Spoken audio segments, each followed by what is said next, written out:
kun raadiyoo Nuural Hudaati.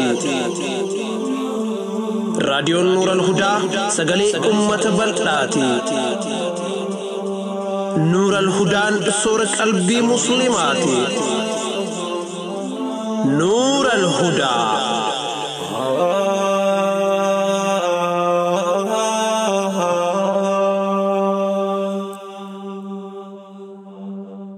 بسم الله الرحمن الرحيم. الحمد لله رب العالمين، الصلاة والسلام على رسوله الأمين وعلى آله وأصحابه أجمعين. السلام عليكم ورحمة الله وبركاته. أكم جرتان كوجمتوتا dhaggeeffattoota raadiyoo Nuurul Hudaa. Alhamdulillah gargaarsa Rabbii guddaatiin sagantaa guyyaa kamisaa qabannee dhiyaannee jirra. Hukumii dhaddacha jaalalaatii fi riqicha sunnaa kan nuuf dhiyeessan sheeka keenya kabajamaa fi jaalatamaa Sheek Jamaal Baddeessaati. Turtiin keessan nu wajjin haa ta'u. Dhaddacha jaalalaa, dhaddacha jaalalaa, dhaddacha jaalalaa, Dhaddacha jaalalaa, dhaddacha jaalalaa, dhaddacha jaalalaa. warra dhugaan wal jaalatu, Warra karaa halaalaatiin walitti hidhamee bultii jaarrate. warra jiruu gaarii jiraachuu jiruutu wal himata. Himataa fi himatamaan yookiin ammoo himattuu fi himatamtuun dhaddacha irratti dhihaatanii jiru. Abbaan murtii murtii kennuuf qophaa'ee jira. Abbaa moohatu walitti ilaalla. Dhaddacha jaalalaa. Iyyannoo jaalalaa. Qilleensi jaalalaa bubbisii halaala. Qilleensi jaalalaa bubbisii ilaala. بسم الله الرحمن الرحيم. الحمد لله رب العالمين، وصلى الله وسلم وبارك على نبينا محمد وعلى آله وصحبه أجمعين. أما بعد، dhaggeeffattoota keenya kabajamoo bakkuma jirtan hundatti assalaamu alaykum wa rahmatullahi wa barakaatuh. Baga nagaan turtan, baga nagaan dhuftan jechaadha. Murtii har'aan tanaatiif qophooynee dhihaannee jirra. Dura iyyannootu akkuma aadaa ta'etti dubbifama. Kunoo itti aanti. Obboleettiin teenya takka akki jettu abbaa manaa jaarsan qabaa jetti. Jaarsi kiyya kuni nama akka malee silaa nama diinillee beekuu, nama namallee waa yaadachiisuu jetti. Nama mataa jabaatuu, nama mormii heddummaatu jetti. Ni mormaa waa karakkaraa abadan tiyya malee jaa jetti. Nama uftuulummaan isa keessa jirtu jechuudha. Takkitti ma ufii yaade, ufii murteesse, ufii yaada dhiheesse san malee yaada nama tokkollee hin qeebalu. Dogoggorallee yoo taate tama isaa san itti fufee galmaan gayaa jetti. Kanaaf wajji ammas lola heddummeessaa jetti. Manguddoo heddutti illee himadheetiin nama silaa nama araarsu hundatti dubbii kana himee amala hammaachuu isaa, mataa jabaachuu isaa, mormii heddummeessuu isaa kun bultii teenya irratti ulfaataa jira. Furmaata akka keessan jechaadhaan manguddoo hundatti himadhee homaa bu'aan argamuu hin dandeenye jetti. Amala gaarii maatii wajji silaa namni jiraachuu qabuu jetti.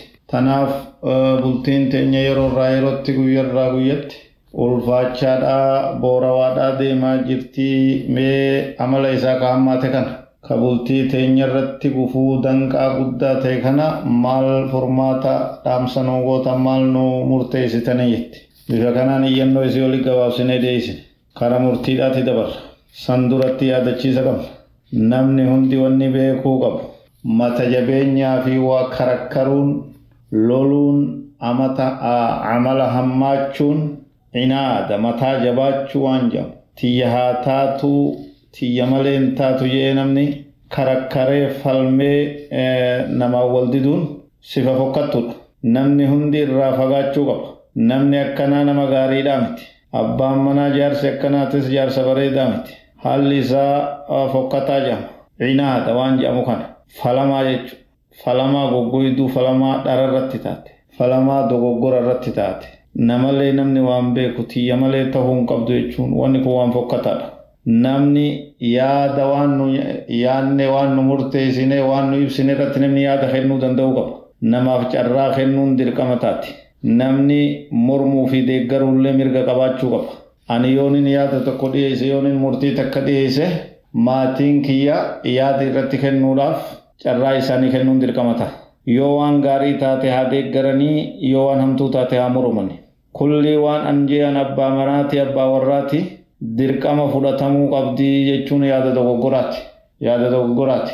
ati abbaa manaa taatullee ati way malaayikaadha way nabiyyiidha wanni ati jette dhibbarraa dhibbatti akkamitti sirrii ta'uu taate hin taatu ati nama tokko jechuudha nama tokko nabiyyoota qofaatu dogoggora irraa tiifame malaayikaa qofaatu dogoggorre ummata keetii maatii keetii haadha manaatii ijoollee teetii warra wajji amrii qabdan hundaa carraa kenne an akkanaa fi akkana yaada mee isin maal jettan yaada itti kennaa jeen laa dogoggortee dhaabbadhu yoo sin jaanis qeebale sirrii jirtaa jabaadhu yoo sin jaanis akkasumatti haala kanaan jiruun deemtii jechuudha namni dafee aaru namni dafee dallanu faayidaan qabu rakkoo guddaa qaba kanarraaf sirreessa bultiin nama musliimaa wanni irratti ijaaramte obsa irratti ijaaramte mormuu akkamitti waan anjee diddan jee ija diimeessee aaree ulee namatti fiiguun amala nama fayyaa qabuuti miti amala nama maraatee takkaa'u sammuu rakkoo qabduu takkaa'u nama dhama'eeti jechuudha akkamitti waan anjee namni kun morma jee namni aaruun hin barbaachisu wal karakkaruu fi wal mormuun waan qorannoodhaa fi ilaalchaan hogguu ilaalame bultii namaa diigu keessa rakkoo gurguddoo sadarkaa duraarra jiranitti lakkaawama jechuudha. Mana hedduutu bultii hedduutu sababaa wal karakkaruu fi uftuuluu inaada wal mormuu kanaan diigamee jechuudha. Bultiin diigamte nikaahni diigame tokko lamaa miti jechuudha. Tanaaf rakkoo akkanaa argamsiisuu irraa fagaachuu barbaachisa. Kirikkirii jalqabu irraa fagaachuu barbaachisa. Sababaa isii eeggachuu barbaachisa. Namni bultii isaatiif yaade sababaa kamiin wal karakkariinsi dhufaa eeguu barbaachisa. Ofirraa eeguu danda'uu barbaachisa. Osoo yoo argame osoo dubbiin jabaattee hammaattee daangaan dabarre dhaabuudhaaf yaaluu barbaachisa. Kanaatu barbaachisa. Gamni lameen wal qixa yoo ta'an atuu yoo waliin jaan yoo irratti ziyaadaa waan kun jee kunis irratti deebisaa lolli akkasitti finiinat deemaa ibidda qabataa bultii diigamaa ijoollee faca'a rakkoo hedduu argama waan ta'eef yoo abbaan manaa hamaa mataa jabaa san ta'e haati manaa jalaa qabbaneessuu danda'uu qabdi jalaa laaffisuu danda'uu qabdi yoo inni itti isiin hamtuu taatee moromaa lola finiina eegalte inni jalaa qabbaneessuu danda'uu qaba wahaa kazaa akkatti jiruun gad dhaabbatti.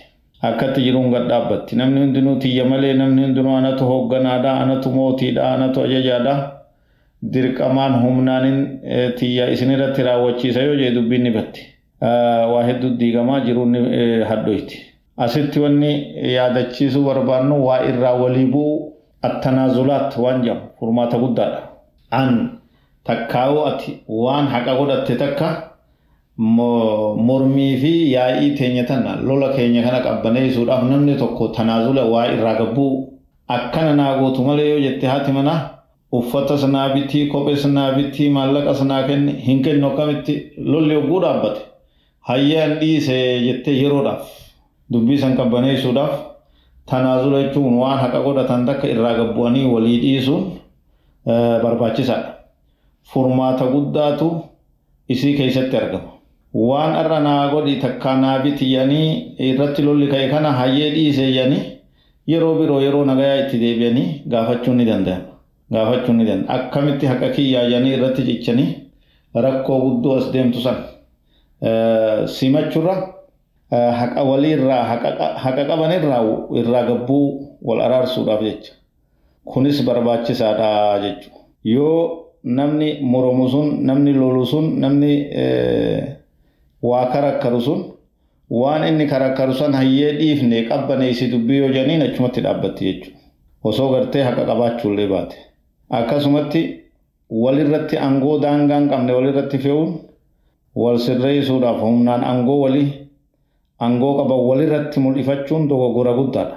Hedduu namni dhiiraa jaarsi abbaan manaa humna aangootii ana moo isin mana kana bulchaa amma wal garraa ana jee akkasitti lolee finiin sun aangoo isaa haadha manaa isaa irratti takka ijoollee isaa irratti garsiifachuuf karaa humnaa karaa lolaa karaa san deemuun dogoggora guddaadha. Namni kanarraa haasirraawu aangoo dhugaadhaa ni qaba aangoo rahmataan guutamte qaba malee qabaachuu qaba malee aangoo uleetii miti aangoo falammiitii miti aangoo humnaa waa caccabsanii sirreessuuti miti.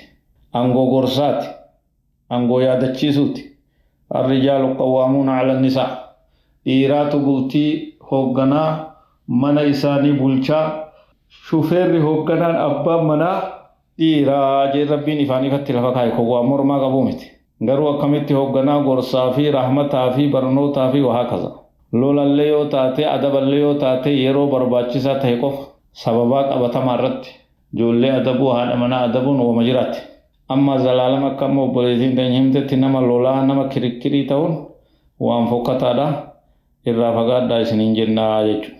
Ina adaban jennu kun wal mormi wal karakkaruun kun bifa hedduudhaan jiraachuun mala hundi isaatu khayrii takka illee hin qabu gariin isaa waa'ee hinaaffaarraa kaka illee ta'uutu mala haya hinaaffaan sunis yoo daangaa dabarte sababaa malee hinaafuun akkanumatti lafaa kaanii waswaasa sadarkaa waswaasa nama geessiti sadarkaa maraattummaatti nama geessiti waan ta'eef hinaaffaan sababaa qabdu hinaaffaan wahirratti taate qabatama qabdu barbaachiftuudha waan gaariidha jaalalatti qajeelchiti hinaaffaan daangaa dabarte yeroo hunda sa'a 24 daqiiqaa maal haasoytee maal dubbattee isa deemtee isa laaltee eessa teesse jedhanii intala namaa dhaabbata dhoowwanii qiyaamaa itti dhaaban sirrii miti bultii diiti daangaa dabarte waan ta'eef al-ghayratu shadiida haya allati la taqumu ala asbaab sababa wahii tan qabne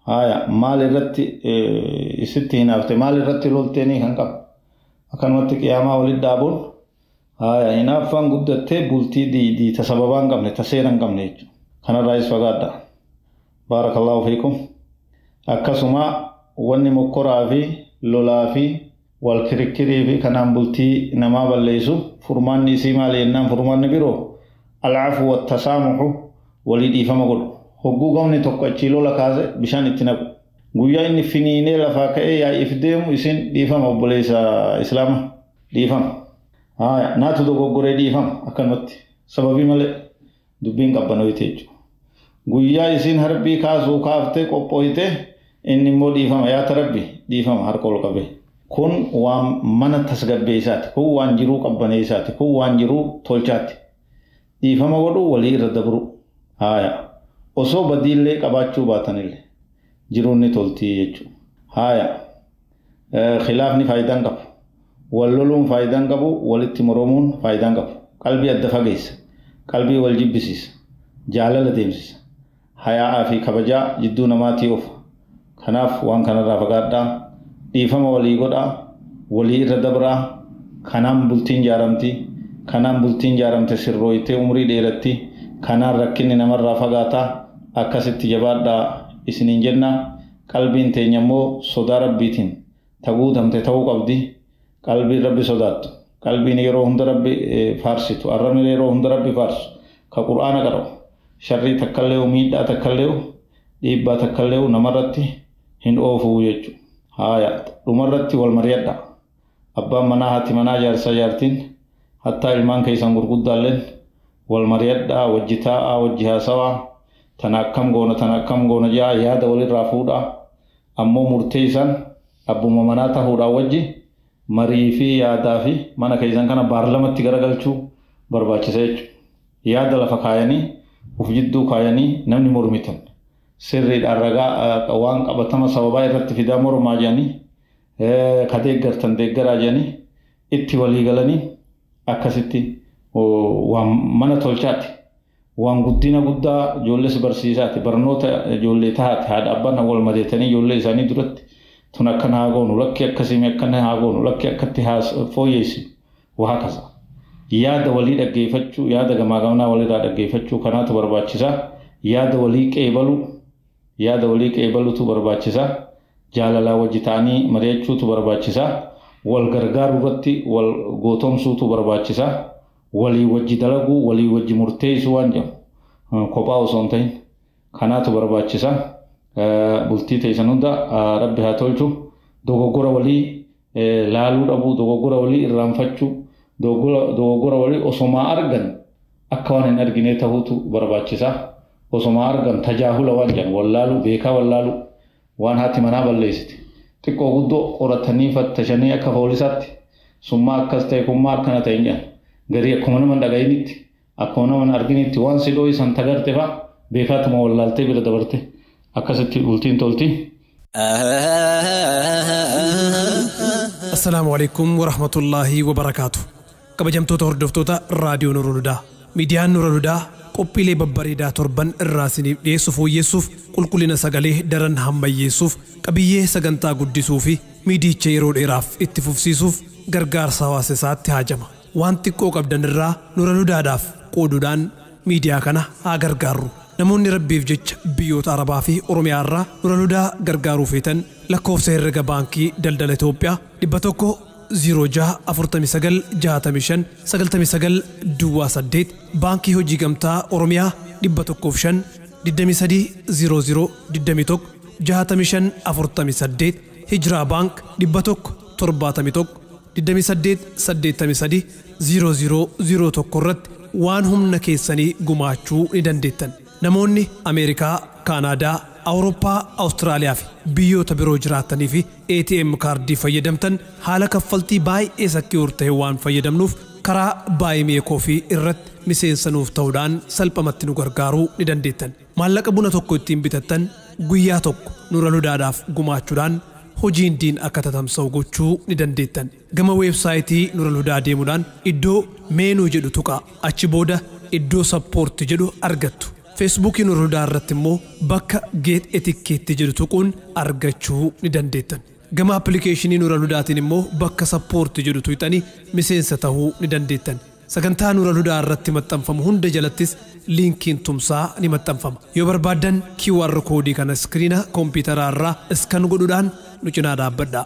Nuurul Hudaa cinaa dhaabbachuudhaan sagaleen diin Islaam akka faffaca'u haa goonu. Odeeffannoo dabalataatiif 0955-52-00-58 irratti kallattiin bilbiltanii yookiin dhaamsa WhatsAppiitiin nu dubbisuu ni dandeettu. Nuurul Hudaa soora qalbii muslimaa. Waan fi abbaatu daaraan jabeeffata gochaaf maallaqaanis waan qabnuun birmaa. Dhaddacha jaalalaa lakkoofsa galmee 877. Obboleessi muslimaa tokko akka jedhe ani bultii yeroo dabre tana dura bultii ijaaruudhaaf niyyadhee jedhe. Waa'ee fuudhaa kanarratti hogguunii fi yaadni kiyya achi deebi'u akkuma namni hundinuu nama mari'achiisu takka yaada namaa kennutti ayyoon guddoon takka yaada naa kennitee jedhe. Gosa akkasii irraan fuudhinii jette jedhe gosa namaa maqaa dhoyite. Gosti sun intalti isaanii barakaan qabdu manni kee barakaan argatu intalti isaanii mana keessa innaan abadan jiruun teen toltuu naan jette jedhe. Waan kana fakkaatu bal'iftee gosuma beekamtuu takka maqaa dhoyitee natti himtee jedhe. An dubbii sawaa miizaana irraan keenye homaa gatii ittiin kennine ka'eetiin gosuma isiin jette san irraa rabbii walitti nu qajeelchee akka nasiibaa ta'e intala jaaladhu ta walii gallu harkannaan fuudhee jedhe. Aayaa bultii teenya naga umaan uffataa turree jedhe. Ilmoollee takkallee argannee talammee isaallee karaa jirtii garaa jirtii jedhe. Nagaa rabbi haa dhalachiisu. Osoma akkasitti jirruu gama boodaa kanatti rakkoon adda addaa nurra ga'uu eegaltee jedhe. Karaa qabeenyaatii fi karaa jiruutiin illee hatta hanga karaa ibaadaatii fi karaa diinillee rakkoon adda addaa mul'achuu eegaltee jedhe. Amma kanarratti rakkoon adda addaa nutti dhuftee rakkinni duniyaallee rakkinni qabeenyaallee nu mudate ilmi namaa waa hoddachaa ooluun waa raagachaa ooluun waan akkasiitiif akkana taatayyanii oofuun kun jallina. Wanni manguddittiin sitti himte sun waan jallinaati. Shanyiin namaa takkallee taguututti rakkoo qabdu hin jirtu. Taguututti akka waliigalaatti hamtuudhaa gosa tamillee keessa hin jirtu. Obboleessa keenya kanaaf fakkaattota isaatiin warra hoddannaa yoo faala laallannaa waan akkas taateef akkas taane waa warra akkasii irraa fuuneef miskiinoyne waan akkas taateef akka rakkoon akkasii nutti dhufte jee warra hoddatu takkaa faala laallatu. Wanni isiniin jennu hunda keessaniin kun sirriidhaa miti. Dogoggora hamaadha. Waan islaamummaan irraa dhoowwite faala laallachuun hoddachuun waan akkas ta'eef akkas ta'e jedhanii waan hin beekne keessa seenanii zannii baduun hamtuu yaaduun hin barbaachisu.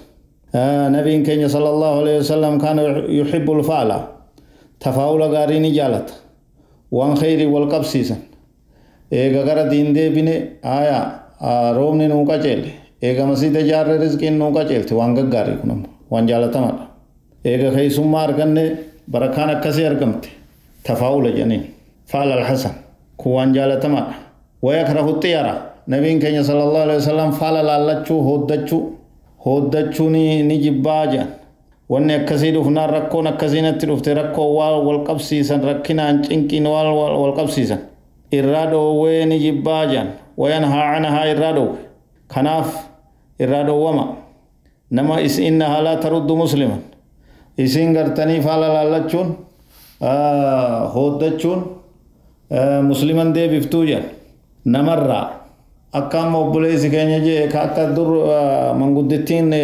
qabsiiftee dogoggoraan isatti illee waswaasa fidde qalbii isaa keessa illee shakki fidde haya irkannoo irraa isa baafte waan gosa akkasii irraa fuudheef kasaaree addunyaa dhabee hoonga'ee waan intalti gosa akkanaa taateef waan jiru sun waan kijibaati waan dharaati xiyyaaraadha waan jedhamu waan irraa dhoowwamne kana waan muslimaa waan niyyate irraa deebisuu hin qabne kanaa jechuudha. اللهم لا يأتي بالحسنات إلا أنت حتى نمنيو واني سجيب بسيسو يورك مال جتشوكب حاجة إسا تيتدين وراندب جتشكنا نبين كنيا نقبسيس اللهم لا يأتي بالحسنات إلا أنت ولا يدفع السيئات إلا أنت ولا حول ولا قوة إلا بك يا ربي كتلتو في دسي مالينجر كامتو دي بسو سي مالينجر دنديتي في همني تلين مال للين سي مالينجرو خنا جيتو مبيرا دبرا جتشو وسواسا ساني سرا دي بفتي هودنا سنة سرّات بفت إساتي تخربي كيسا كجرات وستاسفت اللهم لا خير إلا خيرك ولا طير إلا طيرك ولا إله غيرك كان اللي يجتشم برباتي سادا إسي ولي غلط آدا زمن ولا لماتي وان دين درا أمني دين كي أمانتا ولي تاسيسي وصو إسلام مان دفته سمون أمان كل ليسن بيان كل ليسن waan akkasiitiin buluu ture namni waan akkasiitiin hoogganamuu ture fakkeenya irraa wanni babal'atee jiru wallaalummaa keessatti maali guyyaa arba'aa maallaqa namaa liqeessan yoo liqeessan barakaatu dhabama guyyaa akkasii aanan namaan qican nama wallaati yoo qicanillee mataa irraa as deeffatan eega qicanii jaan ammas xiqqoo irraa as deebisanii waa kaza guyyaa akkasii soogidda namaan kennan guyyaa akkasii haajaaf hin deeman manuma taa'aa oolan arba'aa laa tazuura arba'aa dhuma baatii waan akkasiin dalagan wanni kana fakkaatu hogguu haajaa gabbaan yoo sareen nama dura dabarte haajaan sun hin taatu ofirraa deebi'an hogguu haajaa gabbaan yoo dubartiin qodaa bishaanii qullaan nama dura dabarte haajaan sun hin taatu ni deebi'an yoo gufuun miila bitaa nama dhoyte laakhiri khuraafaanni wanni dharaa wanni wallaalummaan haasofni fokkataan akkanaa hedduutu jira wanni tun hundinuu dhara wanni amma gurbaan himatelleen tanuma keessa seentii warra gosa akkasii irraa yoo fuutan ni miskiinoytan hin guddattan hin tujjaartan kajoo sun kaman guddittiin dur isa qabsiifte sun wama kana keessa seentii waan dhoowwamaadha waan shari'aan balleessite du'aa'ii lameerreefu hin irraanfatinaa waan akkasii namni sodaate namni shakke اللهم لا يأتي بالحسنات إلا أنت ولا يدفع السيئات إلا أنت حاجة كم يفوق من يسار رقبه ولا حول ولا قوة إلا بك تكتنا دعيني يرو تكلن رانفتنا آيات لما يسعد اللهم لا خير إلا خيرك ولا طير إلا طيرك ولا إله غيرك ونفيت اللينو سندررت ونفيت اللينو قفوس التنتات ونفيت اللينو فالك بليسو هندن ديسو جيشو خناف سير جاهليهم ما واللالهم مارانمني بهو برباچس زمن كيسيرو زمن بكم ذاتي خرا دنیا تینillee saayinsii fi teekinooloojiin ilmi namaa guddatee waa hunda baree jira خرا دينينillee tiin babal'atee islaamummaa rabbiin biyya hundaan ga'e addunyaan sirriitti islaamummaa dhaggeeffachaa barachaa irratti sirraawaa irratti deebi'aa itti as yaa'aa jirti jechuudha tanaaf waan akkasii irraa fagaadhaa amma tawakkula wanni barbaachisu rabbi irratti hirkachuudha wanni barbaachisu gurbaa kanaaf wanni dhaamsa goonu waan dur manguddittiin jette sun waan jallinaa tahuu beeyte duraanumaa gaafa bultii jaartu osoo dubbii isiin si sodaachifte san irraan tarkaanfattee bultii ijaaruun kee waan gaarii ta'e amma immoo zamana keessaa deebitee of duuba garangalini rakkinni isinitti dhufelleen fedhii fi taate maamrii rabbii irraa ta'e ati wanni si barbaachisu rakkina keessaa bahuudhaaf jabaattee dalagachuudha jabaattee dalagaa halaal ka karaa rabbiin godhe irratti jabaachuudha sanii wajjin immoo diinitti as deebi manni guutuun diinitti as deebi'aa quraana qaraa zikrii rabbii heddummeeysaa ganamaa galgala rabbi faarsaa du'aa'ii heddummeeysaa kana wanni furmaata qabu kana wanni rakkina deemsisu haaya dalagaa asbaaba hojitti jajjabaachuudhaan wajji kadhaan rabbii akka biraan hafne ibaadaan akka biraan hafne ganamaa galgala rabbi faarsuu mana keessa mana zikriidha mana quraanni keessatti qaraamu mana diin keessatti baramu taasisuudha jechuudha quraana qaraa quraana dhaggeeffachaa zikrii ganamaa galgalaa zikrii yeroo hirriiba zikriiwwan barbaachisoo ta'an hunda haaya gaggabaabduu ta yeroo mana seenanii manarraa gabbahanii ta yeroo nyaata jalqabanii ta yeroo nyaata xumuranii ta yeroo rafanii ta yeroo kaanii hundi isii yaadadhaa kitaaba Hisnul Muslim jedhamu afaan hundaan hiikamee jira manaa qabaadhaa kiisha keessan keessaa qabaadhaa hariiroon teessan yeroo hunda rabbii keessanii hojii jabduu haa taatu hundi namaa ni milkaawaa hundi namaa rakkoon irraa deemti rakkina booda bal'inaatu dhufa diin jabeessaa ibaadaa jabeessaa harka lameeniin diin keessaa itti rarraa kadhaa rabbii heddummeessaa isiniin jenna taaraallee kanumaan xumurraa wallahu a'lam وصلى الله وسلم وبارك على نبينا محمد وعلى آله وصحبه أجمعين والسلام عليكم ورحمة الله وبركاته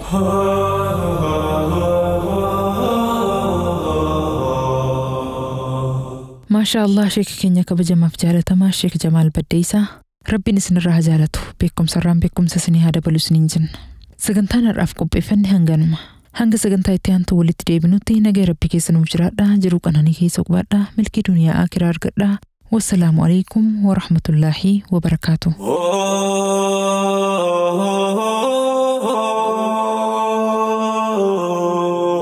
نور الهدى صورة قلبي مسلمة